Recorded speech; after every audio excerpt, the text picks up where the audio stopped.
So I don't like to make bold statements. I don't like to outright claim something is the best regardless of what product I'm looking at.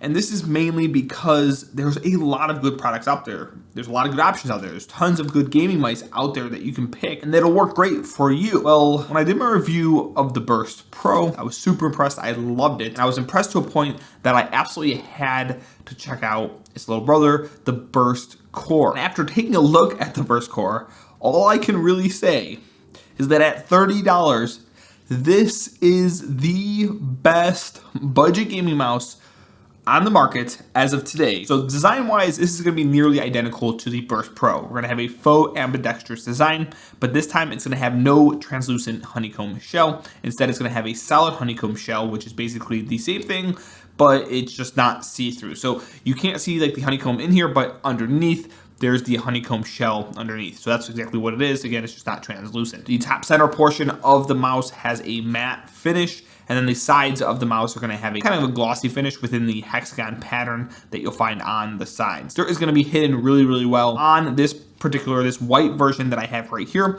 And like I mentioned in the Burst Pro review, my suspicions were actually right. I absolutely 100% like this one better than the black one. The white one looks a lot better, at least in my eyes. Compared to the Pro, the weight is about the same, coming in at about 68 to 69 grams on my scale, and the dimensions are identical too, being that it's about 120 millimeters long, 39 millimeters tall, and 57 millimeters wide at the grip. The rear flare is also the same at 67 millimeters. Again, design-wise, you are looking at the same mouse as the Burst Pro, and overall, I think most people, regardless of hand size, will find this mouse comfortable in a palm or claw grip. Build quality is also just as impressive as the Pro, and it's really impressive overall considering the weight and the cost of this mouse. As for the left and right click buttons, well, they feel just as good as the Burst Pros, and that makes perfect sense because they are the same exact switches that the Burst Pro has. They are using the Titan optical switches on both of these mice. Overall, they are great to use, and I cannot really express how much I truly love them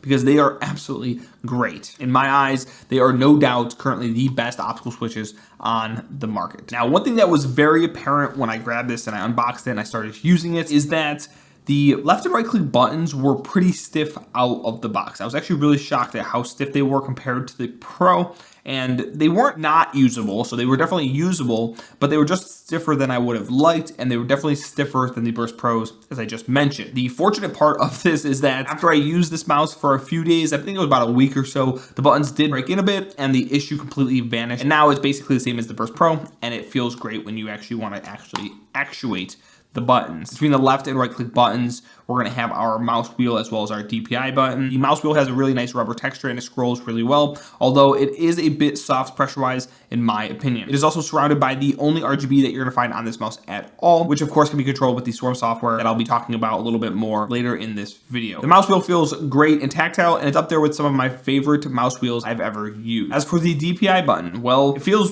great. Moving to the side of the mouse, we're going to have some really solid side buttons. They are satisfying to click, and they're great overall to use. I really think that the fact that they flare out a little bit makes them very easy to actuate, which is probably one of the reasons why I like them as much as I do.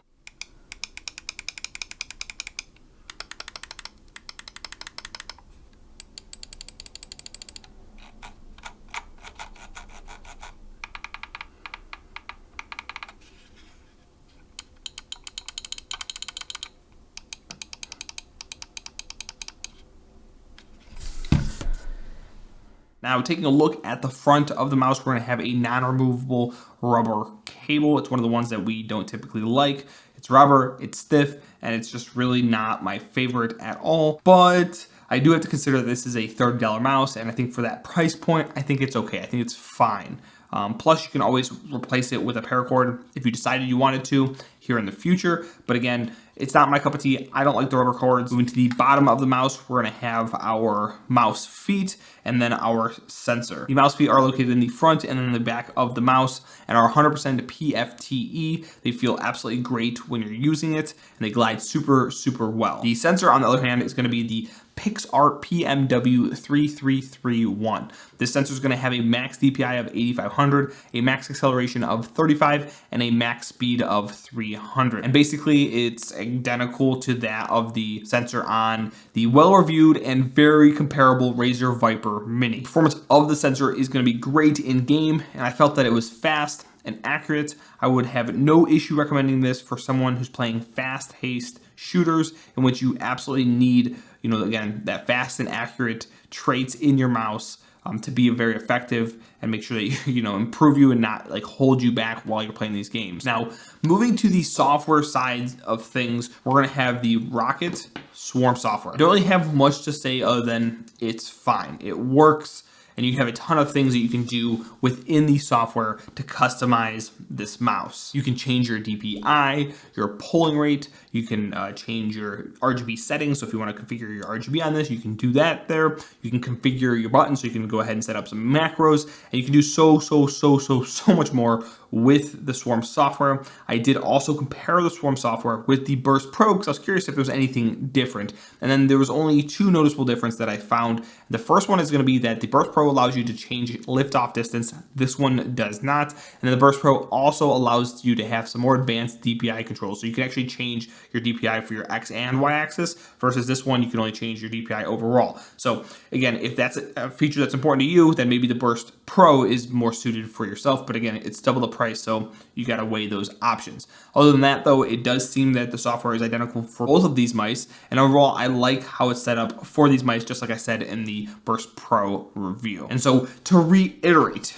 to recap, to look at this, I think this is the best budget gaming mouse on the market. For $30, I think this is the best budget gaming mouse currently on the market as of shooting this video. For me, this is a personal preference with my hands. It fits my hands perfectly. I love this in my hand. It's very comfortable. It's super lightweight. It looks great.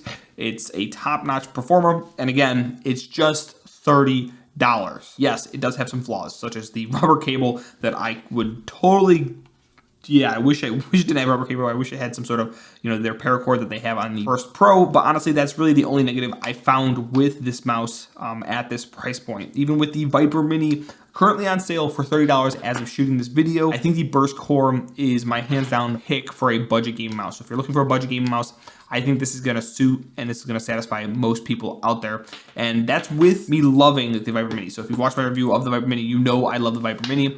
So just keep in mind, that's a lot coming from me. That's a lot saying that I think this is the best budget gaming mouse currently available. Anyways, thank you guys so much for watching this video. If you guys enjoyed it, please like this video, hit that thumbs up button. If you loved it, make sure you subscribe for more content just like this. And be sure to drop any questions you might have in the comments below or in our free community Discord, which I have a link to in the description box below. I hope you guys have a great rest of your day. I'll see you in the next one.